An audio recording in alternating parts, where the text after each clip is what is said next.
नमस्कार मित्रांनो. हो, 2 वर्षापूर्वीची गोष्ट आहे. मी व माझा मित्र शिरीष मोटरसायकलने जळगाववरून अंमळनेरला येत होतो.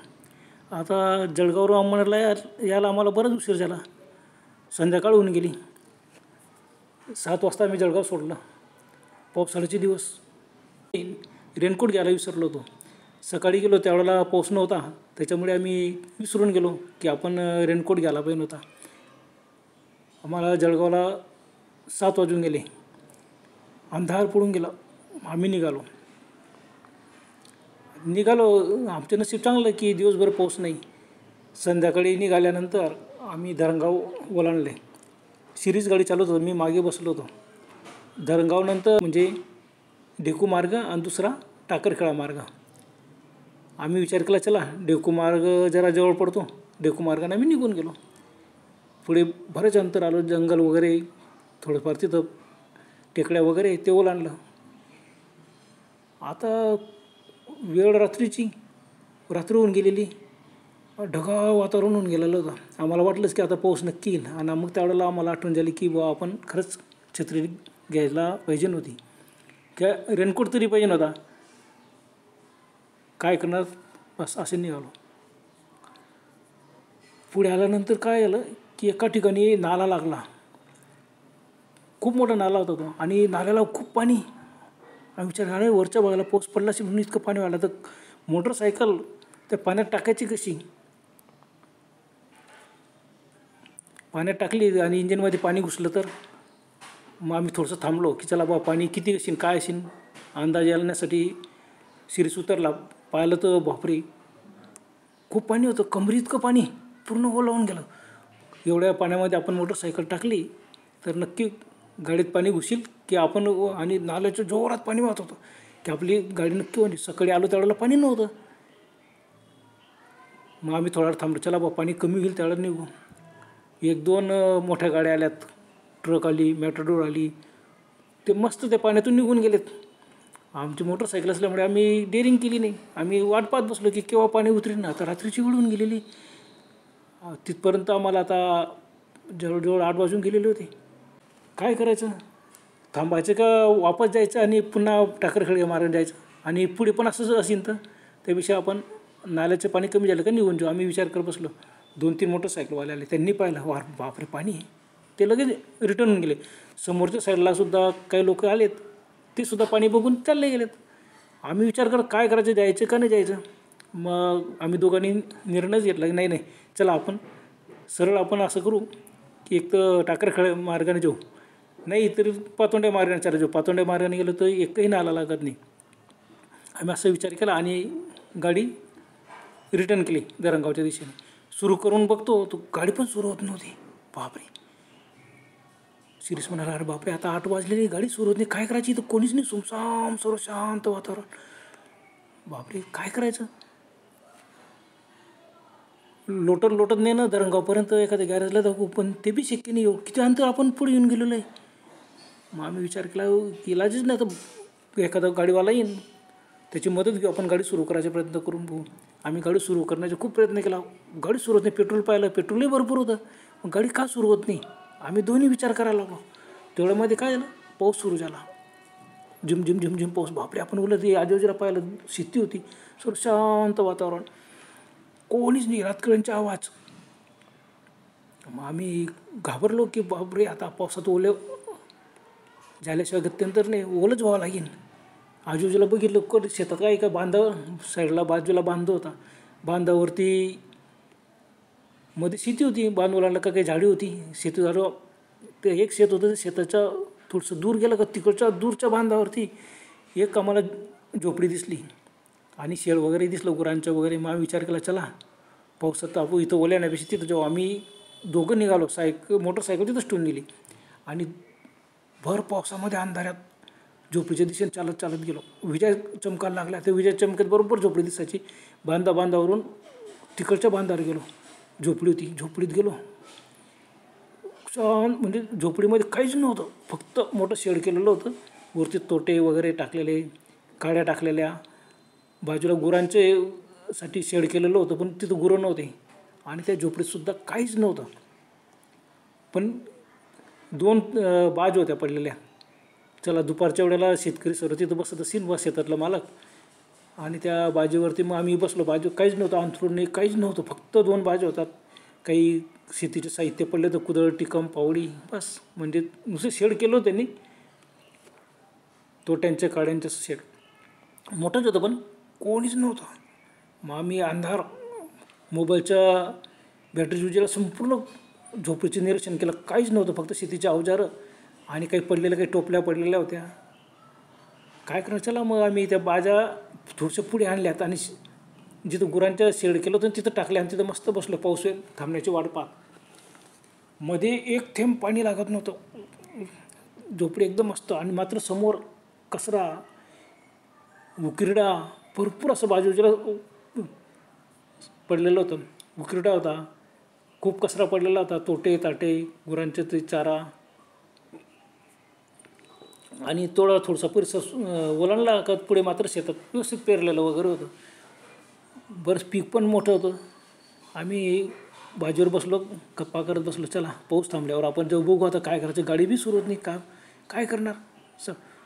आणि भीती पण वाटत होती की कोणीच नाही जंगलात, शेतामध्ये बी कोणी नाही, इथं काहीच दिसत नाही. मोबाईलच्या उजेडात दिसतो तेवढंच, आणि विजा चमकल्या का उजेला दिसायचा. बसून राहिलो आम्ही. तसे घाबरलोच होतो की आता केव्हा पाऊस थांबेल. हा रात्रीचा पाऊस. सिरीस म्हणाला, हा रात्रीचा पाऊस आहे, केव्हा थांबेल का आपल्याला रात्रभर इथं झोपावं लागेल.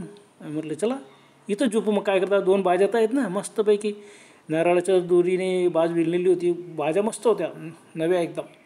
आपण इथं झोपू, काही इलाजच नाही, सकाळी झाल्यावरच जाऊ. अगदी आम्ही मनाचे निश्चय करू आम्ही केला. आता आमची जो पाण्याची बाटली तीसुद्धा डिकीत राहून गेली गाडीत. काय करणार, चला जाऊ द्या, पावसाळ्याचे दिवस येईल, पाऊस थांबला का जाऊन पाण्याची बाटली घेऊन या. ते आम्ही विसरलो होतो. आणि वेळ आली तर आपण रात्रभर इथंच थांबू, आता काही इलाजच नाही, जे होईल ते. आता दोघांच्या मनात अशी धडकी भरली होती की शेतात असं अनोळख्या जागेत आपण त्या झोपडीत राहायचं रात्रभर, पण मार्ग काय होता. असं आम्ही बसलो, गप्पा मारत होतो. तेवढ्यात काय झालं, सर सर सर सर सर सर पाल्यापाचोळ्यात आवाज आला. बापरे, आम्ही घाबरलो. पटकन वरती पाय बाजूवर केले. दोघांनी मोबाईलचा उजेड टाकला. आजी उजेला पाहिलं, काहीच नाही. समोर शेतात लांबपर्यंत उजेड येत नव्हतं, पाऊस जोरात चालूच होता. इकडे तिकडे पाहिलं, काहीच नाही. करणार काय. म्हणे साप, नक्की साप असेल ना. बापरे, आता बाजूवर वरतीच पाय करून बसा, साप जरी तर आला तर. नाहीतर असं करू, आपण झोपडीत चाललं जाऊ. आता झोपडीचा दरवाजा उघडाच होता, झोपडीला दरवाजा पण नव्हता. मध्ये बी गेलो तरी साप येऊ शकतो. काय करणार, झोपडी कशी होती, काड्यांची पूर्ण चारी बाजूने काड्यावरती दांड्या वगैरे, त्याच्यावरती काड्या टाकलेल्या, तोटे टाकलेले, बस अशी झोपडी होती ती. आम्ही इतके घाबरलो की बापरे, आता साप आला चावला तर. भीतीमुळे आमचं एकदम गाडं उडाली. सिरीस आणि मी आम्ही विचार करतो, बापरे आपण खरंच लवकर निघाला होता. आणि गाडी बी कसं का बंद पडली. गाडी सुरू झाली तर आपण धरणगावला तरी पोचून जाऊ, तिथं थांबू लागलं तर रात्रभर कुठंतरी आटलीत वगैरे. गाडी बंद पडायचं कारणच काय. मग आम्ही तिथं बसलो. दूर आमचं रस्ता आणि ते दूर गाडी दिसत होती. थोडंफार झाडं होती बांधावरती, आणि झोपडी बरंच दूर होती. समोरच्या बांधावर ती झोपडी होती. आणि मध्ये अंधार असल्यामुळे मध्ये जाऊन बाजा टाकण्यापेक्षा आता ते शेड केलेलं आहे गुरांच्या, ते शेडमध्येच आम्ही बाजा ठेवलेल्या होत्या. बस बाजेवर बसून इथंच झोपू आपण, मध्ये काही जायचं नाही, अंधार आहे त्या खोलीत. मग तो आवाज साप वगैरे असेल तो निघून गेला असेल. शांत होतं. रातकडचा आवाज, बेडकांचा आवाज यायला लागला. आता आम्ही विचार केला की आपल्याला खरंच इथं झोप बी लागणार नाही, काय करायचं. चला आपण, आपल्याला पावसापासून संरक्षण आहे आणि 2 बाजा आहेत, मस्तपैकी आपण झोपून राहू इथं, असं विचार करतो. तेवढ्यात काय आलं, पुन्हा आम्हाला आवाज आला. त्या समोर जीव असं उकिरड्यासारखं पडलं, पाला पाचोळा, काही झाडं होती ते बांधावरती, आणि तिथून एकदम असा आवाज यायला लागला.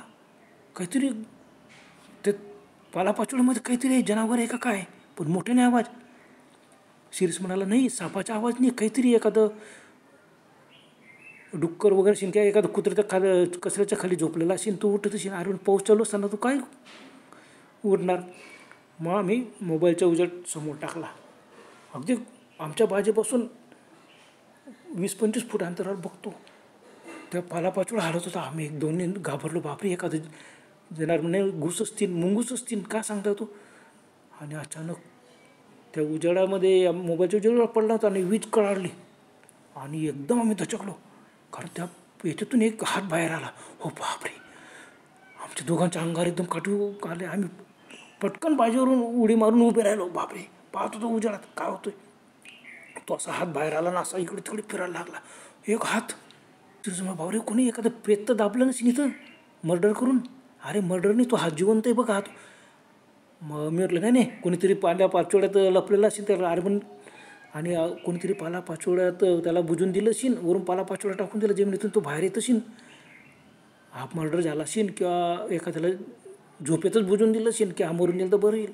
तसा शिरीष म्हणाला मग चल मग आपण त्याच्या हात धरून बाहेर काढू. आमचं एवढी धडकी भरली की कोण पुढे जाईल. तो हात पकडून मग हात अजून पुढे पुढे मोठा व्हायला लागला, इकडे तिकडे इकडं. शिरीष म्हणाला अरे कोणी जर बुजलं असतं त्याने हात बाहेर काढला त्याने आवाज बी काढला असता ना. अरे उठ उठ पळपळ. आम्ही दोघं एकमेकाच्या हात धरला, थरथर कापत ते पाहत होते दृश्य. मस्त हात बाहेरून असं असं पाहत होता. हात काही हाताला लागीन का काय. आम्हाला 2-3 मिनटं हे सुचलंच नाही की पळायला पाहिजे का काय करायला पाहिजे. आम्ही एकदम दगडासारखे स्थिर उभे राहून सर्व गंमत पाहत होतो.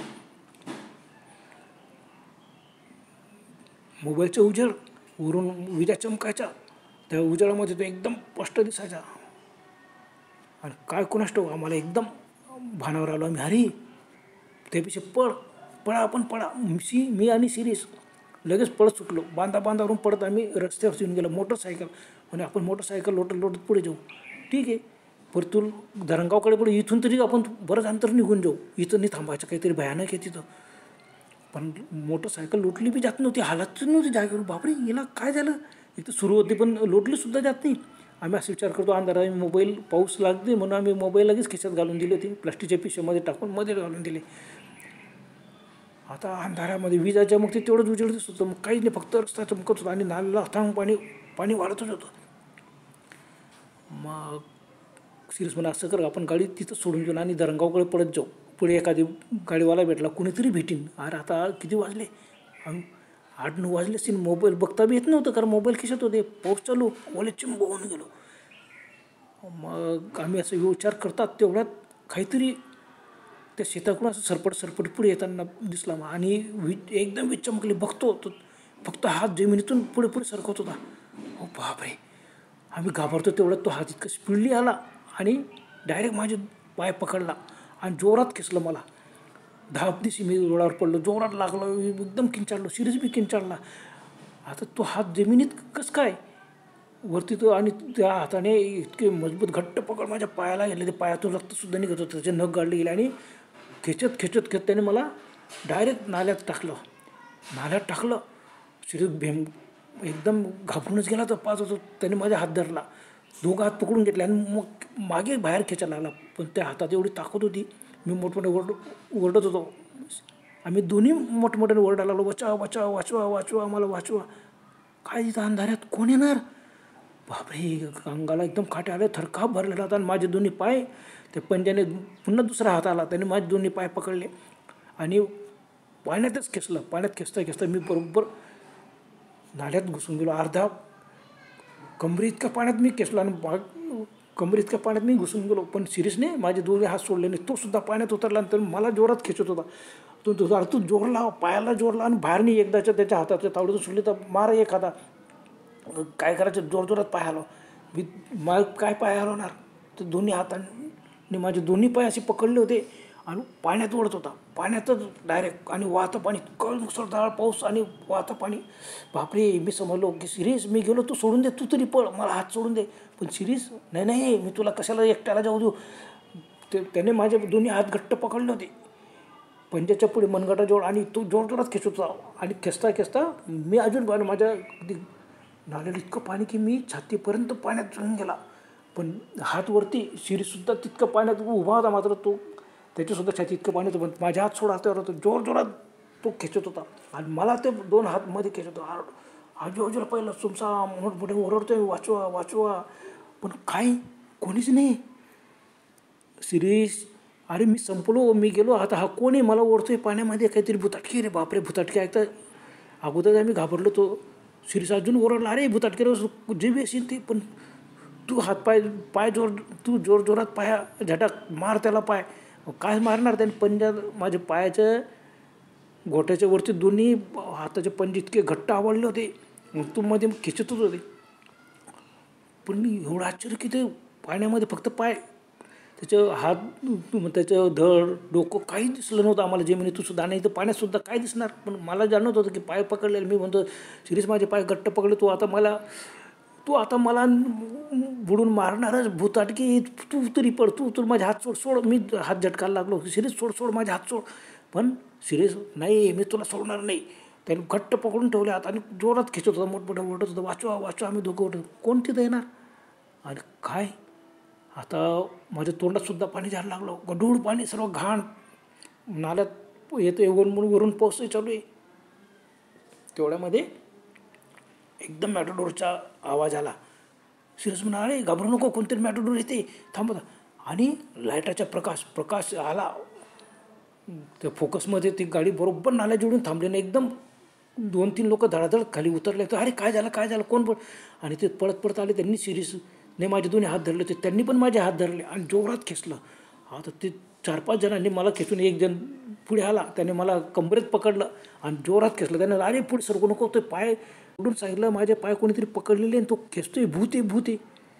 पण ते घाबरले नाही, ते असू दे भूत.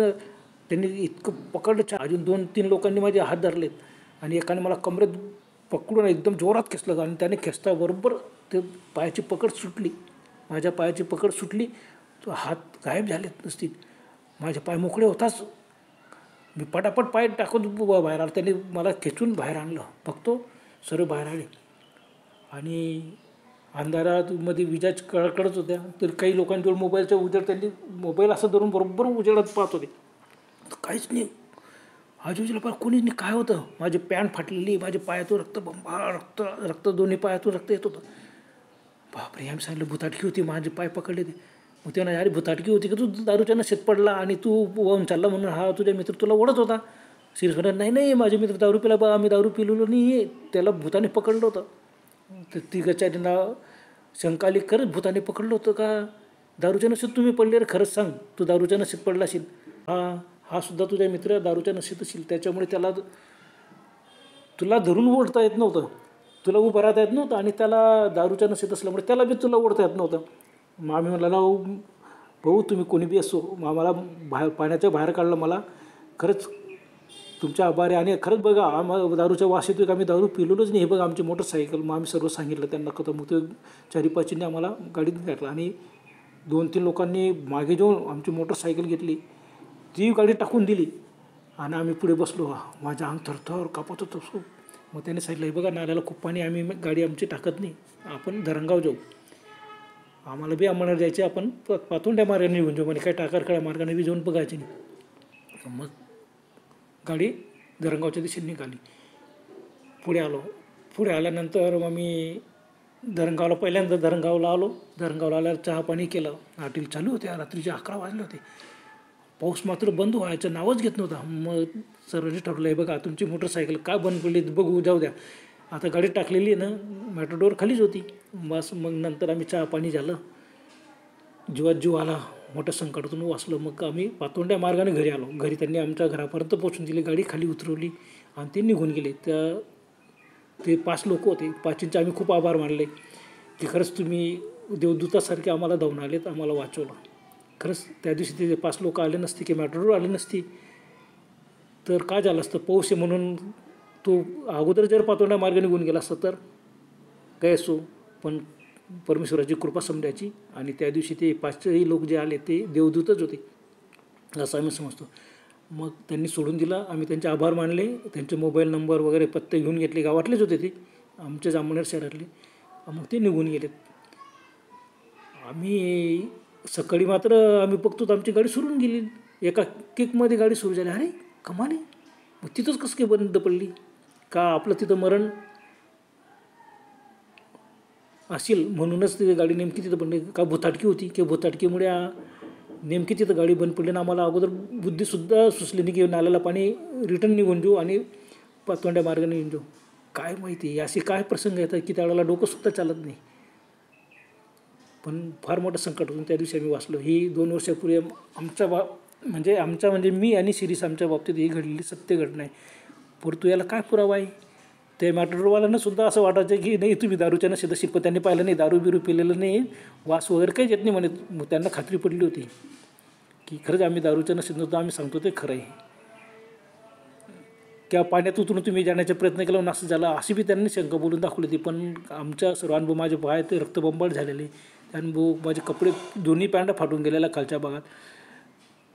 त्यामुळे त्यांनी पण विश्वास ठेवला आणि ही भुताटकी आहेत आणि असं त्यांनी विश्वास ठेवला म्हणूनच ते लगेच रिटर्न झाले ते, की पुढे जायची नाही. आता आपण गाडी टाकली आणि ते वाहून गेली तर पाणी पावसाळ्यात, ते म्हणा आम्ही पाणी पावसाळ्यात बघतो नाल्याला पाणी असलं किंवा नदीला पाणी, आम्ही कधीच गाडी पुलावरून टाकत नाही. आम्ही त्यांचे खूप आभार मानले होते. फार मोठ्या संकटातून आम्ही वाचलो. बरं तर मित्रांनो, आजपुरतं एवढंच. पुन्हा भेटूया लवकरच. तोपर्यंत गुड बाय.